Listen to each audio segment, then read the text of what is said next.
We rely heavily on the UK as a partner globally on a whole range of issues.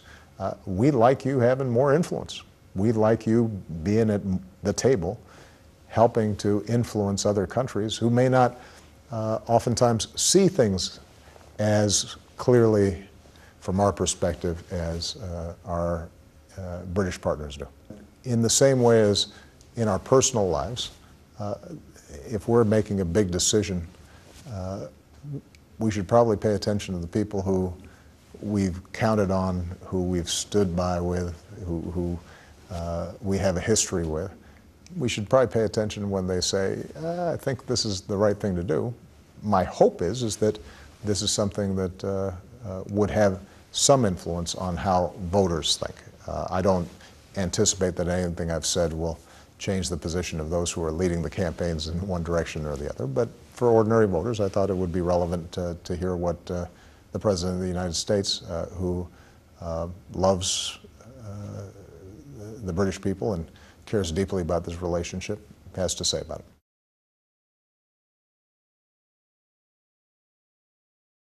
The UK would not be able to negotiate something with the United States faster than the EU.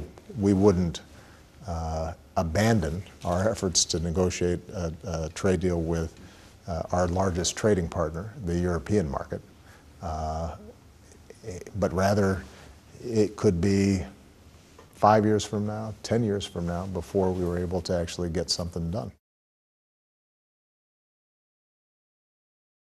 It would be a mistake for the United States or Great Britain or a combination of Western states to send in ground troops and overthrow the Assad regime. But I do believe that we can apply international pressure to all the parties, including Russia and Iran, who essentially are propping up Assad, as well as those moderate opposition that exist and may be fighting inside of Syria, to sit down at the table and try to broker a transition. Whether we like it or not, we are in an interconnected world. This relates to Brexit, this relates to NATO, this relates to the migration crisis, this relates to our counterterrorism efforts, it relates to public health issues like Ebola.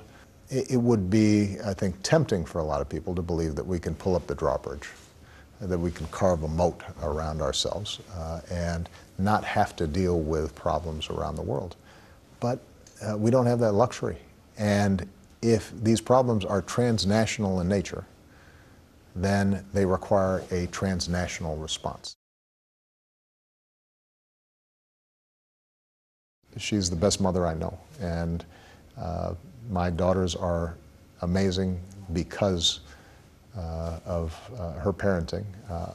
I am labor, she's management, so I can take very little credit beyond executing some of the plans that she has, but she's also proven to be an extraordinary public figure in her own right. What she's been able to do in the United States for our wounded warriors and our veterans, and now what she's doing with an emphasis on girls' education. I think it's fair to say that anything good that I've done, she gets a shared billing.